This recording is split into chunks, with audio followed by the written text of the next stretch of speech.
We're going to do a standard dumbbell one arm row.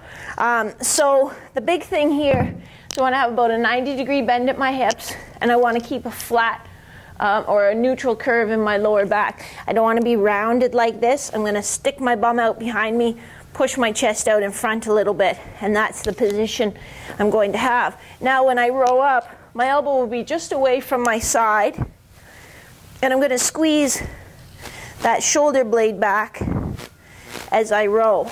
I'll even pause a little bit at the top so that I know I'm controlling the weight and I'm getting that good squeeze. I don't want to do, you know, see out there starting the lawnmower. Just get that nice squeeze. And again, for this one, we're going to bring the elbow just a couple inches off from the side, not straight out to the side on this one. This one will come right back. The cable chop, same setup as a cable lift. So my foot closest to the pulley is up. I'm nice and tall in my torso. I have a fairly narrow stance. This shin is staying perpendicular to the floor. So I'm up tall, I pull and push down and away. So I reach up across my face, I pull and push away. And I don't want any movement in my torso, so I don't want to be leaning my body or my hips in any direction. Just staying tall, stabilizing. When you do the kneeling lat stretch, what you're trying to do is get a stretch kind of through your armpit or the back border of your armpit. And the reason being, we get awfully tight in that area because most of the time our arms are down here. Sometimes we get this forward posture from, you know, sitting at our desks and doing work. And so the problem with that is then when we do go to make movements with our arms above shoulder level, if we're tied down here, we don't have that range in our shoulder girdle. So where does it come from? Well, it comes from extending through our back. So even, you know, making glove saves, that somehow becomes a compound movement, including your back, and over time that can cause trouble. So this is a kneeling lat stretch. I put my hands on a foam roll. You certainly can put your hands on the floor. That's fine too. The foam roll gives you a little bit more stretch. So I'm just reaching out, bringing my head down between my arms, and I'm sitting right back on my heels, and I feel a little stretch just right through here. Halfway through that stretch duration, I'm going to turn my palms up, and to me that moves the stretch a little bit more to the outside. So let me just give you a little side view. Make sure those elbows are straight, really reaching out with your hands, feeling a nice stretch. We do a single arm dumbbell chest press. I want you to keep your feet quite close together, so don't let your feet make a wide base of support. I want your torso to have to stabilize you. And then I like to bring this arm up just to sort of, if I see it wiggling around, then I know that my torso is going. I come down, again, just so that the dumbbell is about at ear level, push up and in, keeping my forearm perpendicular to the floor the whole time.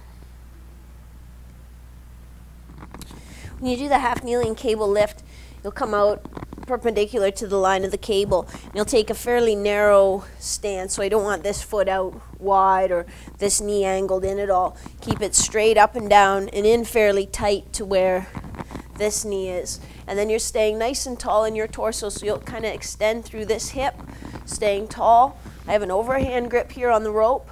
I'm pulling and pushing, staying tall in my torso. So I'm not turning my shoulders as I come on this one. I'm just staying nice and tall, pull and push. So my upper arm comes right across underneath my nose. But you're going to lie on your back and keep your forearms parallel to one another, about shoulder width apart. And then you're going to reach overhead as far as you can without arching your back and without your hands coming out of parallel or your forearms coming out of parallel. You'll want to point them together. So you really have to pay attention as you reach over. And once you feel like you're starting to arch your back or you're feeling tension in your low back, then that's as far as you should go. That's an active lat stretch. I love the bungee W because it gets your external rotators of your rotator cuff and your shoulder, but it also gets your scapular retractors. So I'm just holding the top part of a super band, a thin super band.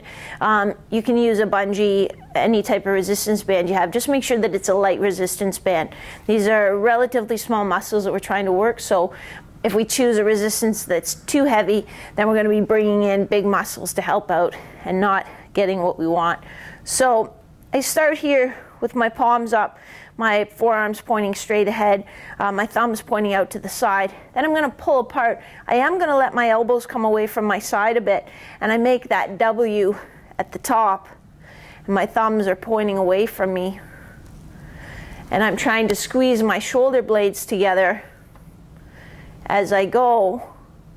Now watch when you do this, because some of you will squeeze your shoulder blades together, but what you'll really do is extend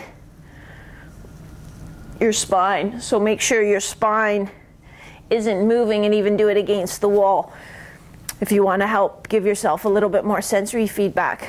Big important thing with this exercise, you're going just to the onset or even just before the onset of fatigue. We're not going to do this one until we get that burn, like we can't do another rep. It's actually counterproductive for the rotator cuff muscles. It changes the mechanics a little bit. So just to the onset of fatigue and then cut it off. So I really like single arm pec fly because in addition to sort of working the front of your shoulder and your chest, really I kind of sneak it in there as a great core stabilization exercise. So again, we want to have a nice athletic ready position and then come around in front so my hand reaches right to the middle of my palm. If your hand's reaching kind of on your wrist, it tells you you're bending this elbow and you're trying to take some of the torque off or the weight off. So if you find yourself doing that and you can't do it properly where your knuckles land right in the middle of your opposite palm, just lighten the weight a little bit. So lift it up, pause, control it down. There shouldn't be any rotation in your torso. Then if we want to change how we use our hips, we can do it from a staggered stance. And typically I'll do the foot closest to the cable column, and I want to keep that knee pointing straight ahead. I don't want it falling in like that. And this will get a little bit more of that lateral hip. But if I want to put a bit more emphasis on the groin, so on the abdominal muscles and the groin on that side, or the adductors on that side, then I'll put the other foot forward. So again, it's similar but different, and I want you to know why you would use each one. So this is what's called a wall slide, and really there'll be two steps to it. The first thing you're going to do is set up with your bum, your shoulder blades, and your head touching the wall. Your low back will just be in its neutral position, and you want to keep it that way. So it's not pushed against the wall. It's just there's a little bit of arch. I can get my fingertips back there, but I don't want to let it arch as I go through the range of motion. So here's the range of motion I'm going to use. I'll bring my elbows to the wall, straight out to the sides, and I'll rotate back with my forearm so that I get this part of my wrist to touch the wall. So I don't want this, that's a bit of a cheater. I want to get my wrist flat to the wall. So if you can't get there yet, that will be your exercise, just staying in that range, again, without arching your back as you go. If you can get to that position, then the next stage is to slide your forearms up the wall as high as you can without shrugging your shoulders. So that's a great shoulder mobility exercise.